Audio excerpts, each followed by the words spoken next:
We're going to talk about formatting and the formatting that's available on the Home tab in the Number group. Beginning with a common formatting style, the comma style, we're going to talk about changing the number of decimal places. We'll look at the general format, which is the default format, the number format, the currency, accounting format. We can format the cells before entering content. We can format the cells after we enter content. And we can format the cells while we're entering content in some cases. We have several different formatting options when it comes to negative numbers. And I want to take a look at the accounting style when you apply it to text. So we're going to begin by talking about the comma style. I made up a number here, 5025.211454. I wanted to have some decimal places to deal with here. This number is being portrayed in the general style. The general style is the default style that's applied to the spreadsheet. But we can change the formatting for numbers in a couple of different ways. I'm going to start with changing this using the comma style. And to do that, we can left-click the comma in the number group. And it says Format with Thousands Separator, left-clicking that, and that's what happens. But we also get the number truncated to display only 2 decimal places. I want to point out something here, that the number itself wasn't changed. If you look in the formula bar, it's the exact same number as it was before we applied the comma style. So the number is being portrayed using the formatting style that we applied, but Excel memorizes or remembers the number, stores the number in how it actually is. Once we apply the comma style, I'm going to do it again, we can change the number of decimal places that are displayed. We can increase the decimal places, and we can decrease the decimal places. So we're going to talk about the general format. The general format is the default format that's applied to the cells when you open up a spreadsheet.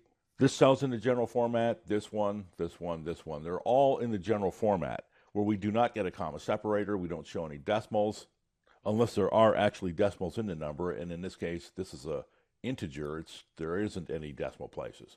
So this brings up another point. Even though your cells don't have content, most of them, there's 17 billion cells on this worksheet, it doesn't mean that they're not formatted. There is a formatting applied to these cells by default, and that's the general format. We can change the formatting of the cells. In this case, we're going to change it to the number formatting. And to do that, we can left-click this drop-down in the number group, and you see we have a lot of formatting options to select from. Beginning with the general format, that's the default format that we just talked about, the number format, currency, and so on. And with each one of these choices, you get a preview as to what that number is going to look like. The currency and accounting format have a $sign. There's actually a difference between those two that we're going to talk about in a second. It's not obvious with the preview that's displayed here. We have a short date, long date, and time. And you might be thinking, well, it's 5,000. That's a number. How can it be a date? We'll talk about that when we talk about dates and also about times, followed by percentages, fraction, scientific, and text. So I'm going to select the number formatting and apply that. And we have a number that now looks like what the preview looked like. So we have the number formatted in the number formatting. We can change the number of decimals that are shown by left-clicking either decrease decimals or increase decimals. But we can also launch the Format Cells dialog box and change the number of decimals displayed with this spin button. I can also just enter a number in there, 15, and I get a preview in the dialog box.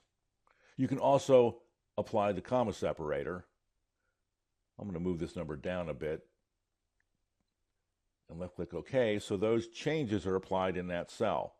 I'm going to Control Z so we have the number displayed in the number formatting, unadulterated by those changes that we just made. We can also use the currency format.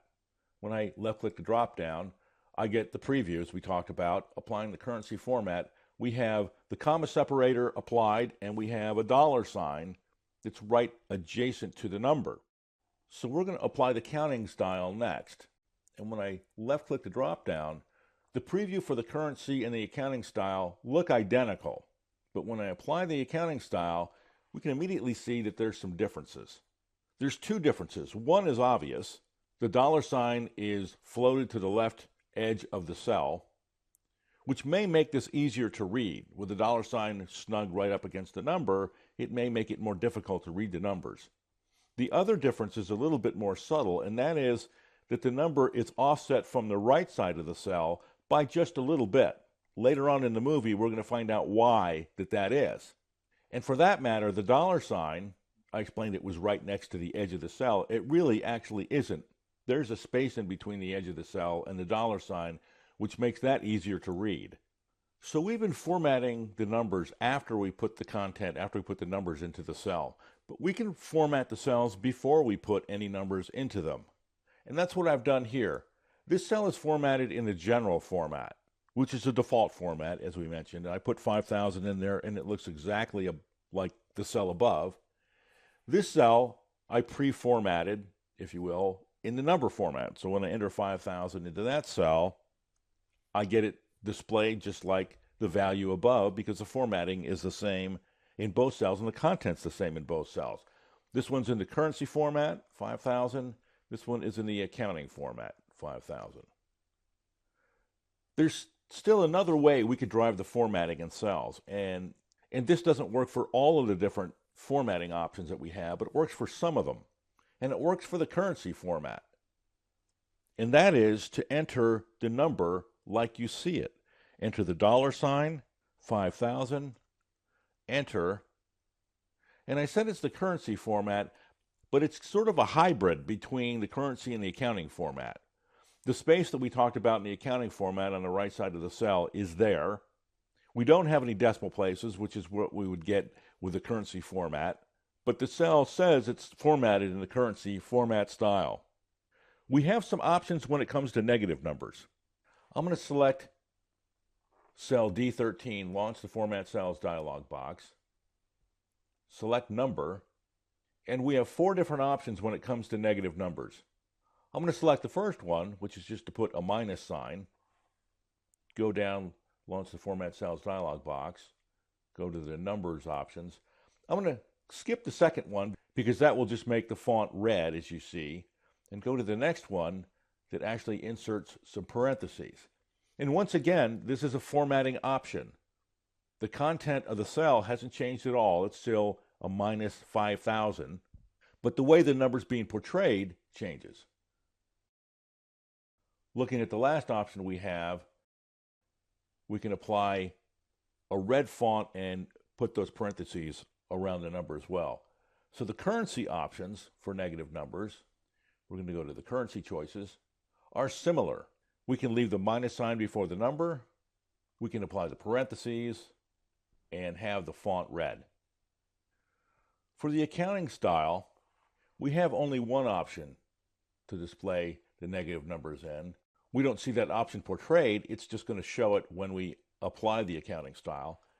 We have the dollar sign floating to the left of the cell, and now we see the reason for the positive numbers leaving a space on the right side of the cell. It's because when there's a negative number, there's a parentheses that goes on the right side of the number, and that space in the positive number is left so that it lines up with the negative number. There's one more thing we can use the accounting style for. We can apply the accounting style to text. Now, why would we do that? Well, I'll show you why. Drop down, select accounting. It offsets the text just a bit from the left side of the cell.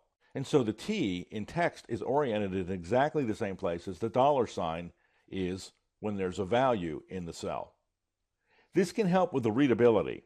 It just offsets the text just slightly from the left edge of the cell. So if there's content in the cell to the left, it creates a separation between that content and the text that's in the cell. So those are the formatting options on the Home tab in the Number group. We began by talking about the comma style, where we can apply the comma style and then adjust the number of decimal places that are displayed. We talked about the general formatting and how that's the default formatting for the entire worksheet. We looked at the number formatting, the currency, and the accounting formatting. And we formatted the cells before we put values into them, and we formatted the cells while we were putting values into them in a currency hybrid sort of format. We looked at the options for negative numbers, and finally we applied the accounting style to some text content to have it offset from the left edge of the cell slightly to increase the readability.